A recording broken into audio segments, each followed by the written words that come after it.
Hi, everyone. Welcome to our market update. You might have forgot who this person is. His name is. But I got the memo about matching shirts, so thanks I for the know tip. that's kind of. Yeah, yours is I just a just I little just bit. realized that, but I got the memo, so thank you. Thank you. I just need my glasses now. I'll be ready to go. Okay. Oh, put those. Oh, there you go. You look so much more intelligent now. This is amazing. Those are actually really, man. I don't know why they're so fuzzy. Maybe the eyesight's getting better or worse. It Anyway, could be all those carrots you're eating. possibly. All right. What? Because you've been gone. I'm gonna give you first up. Why don't you talk about how rates are going? So we've had an interesting week, and for those of you that may have looked at what went on earlier today, we had jobs reports released, and they came in way worse than anticipated. There were supposed to be 500,000 new jobs created. There's only 194, so not good.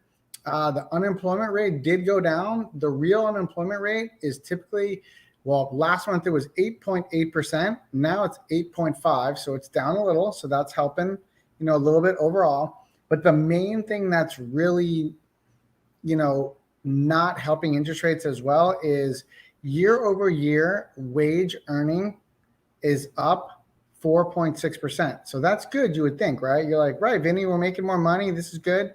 Well, the reason why it's up is because inflation is rising up very fast. When inflation rises up, rates follow. And then over the last 6 months, for those of you out there, not everyone, but for a majority of people on hourly wages, your wages have gone up 6% over the last 6 months.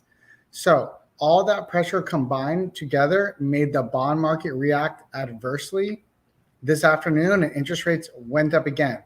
So what's that mean to you? Before, all rates were below 3%, down all in the twos, which FHA and VA still is. But for everything else, it's all shot up now, mainly into the threes area.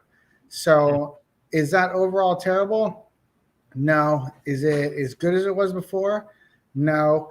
And the problem that we have is I still believe in November the Fed's going to release its announcement saying it's going to taper buying mortgage-backed securities. They'll probably institute that program in December. So what does that mean? That means rates are probably going to maybe tick up a little bit higher as we continue moving forwards. So you want to be very careful with your lender out there and locking rates and looking at the market, because this afternoon we had a reprice for the worst. Rates got worse.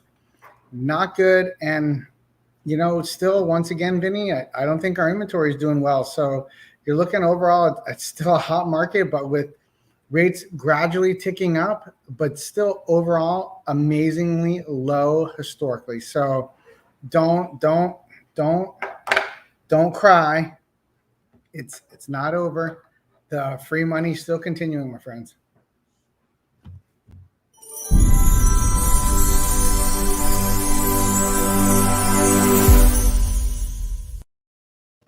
Wow, Disney is so going to get you.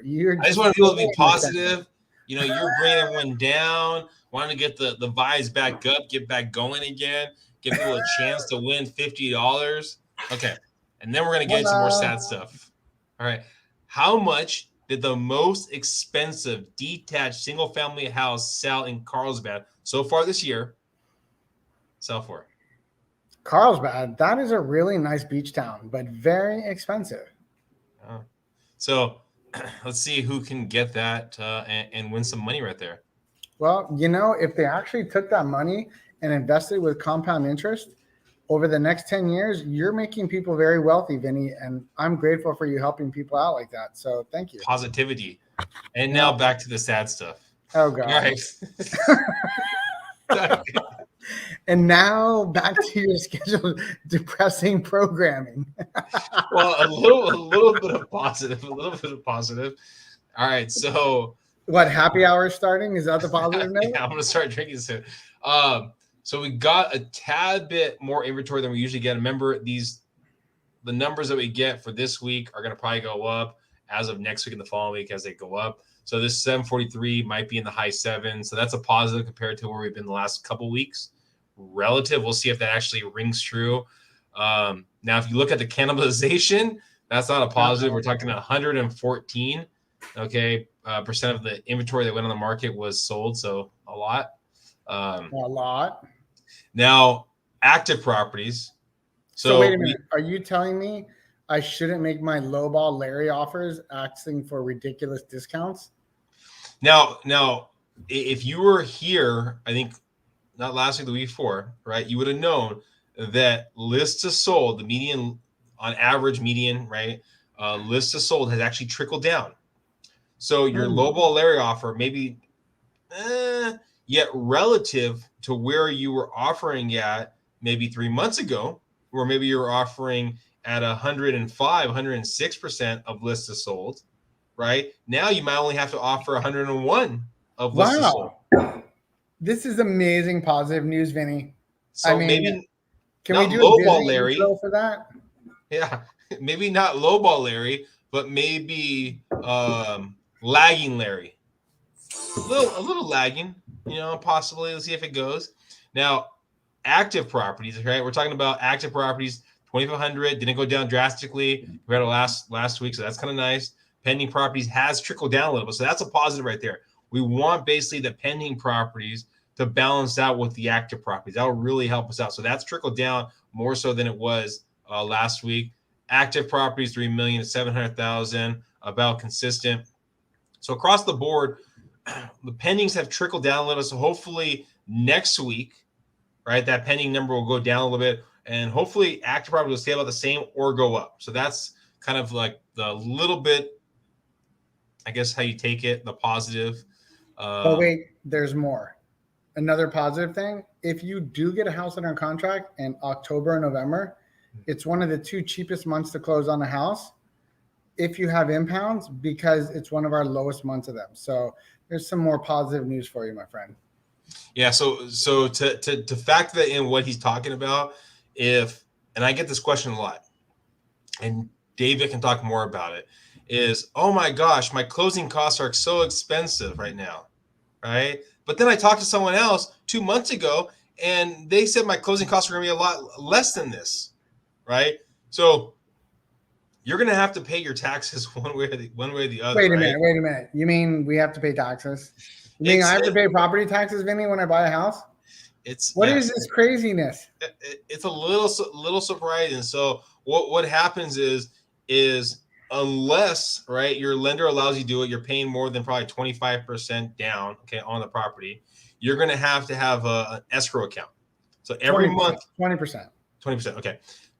Okay, now every month you're going to be paying, right, towards your taxes, right? And then twice a year, they're going to take that money and pay basically off your taxes, right? Then the next year, that number that you're paying for your taxes could go up, could go down based off the estimate of what you're paying right there, right? So that could vary. I remember when I bought my first house, I was paying one number. I was like, oh, my payments are really nice. And the next year, my payments went up a little. What the hell? What's going on here? And the next year went down a little bit. And it was kind of like a balancing act of everything. So that's kind of what happens based off the time that you're closing your property, right? Your closing cost could be less, right?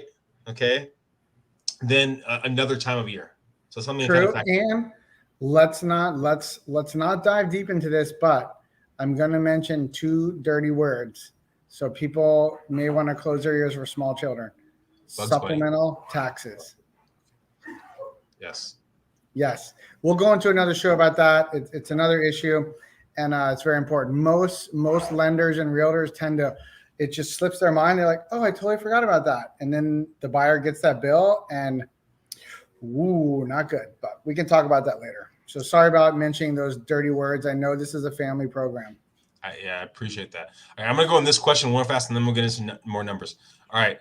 How much of the most expensive detached single-family home sale in Carlsbad so far this year? Okay. You can be off by $10,000. All right. So if you say $10,000 and it was $20,000, hey, you get it right. But it was probably a little higher than that. All right. I'm going to go over real fast to finish off with this because I know people love stats right here. Year to date compared to last year in La Jolla, right, for a single family home, it's gone up by 30%. Whoa. So the ROI on that, 30%. Had you invested your money, you would have made 30% in 1 year. Absurd. That's really high numbers right there, guys.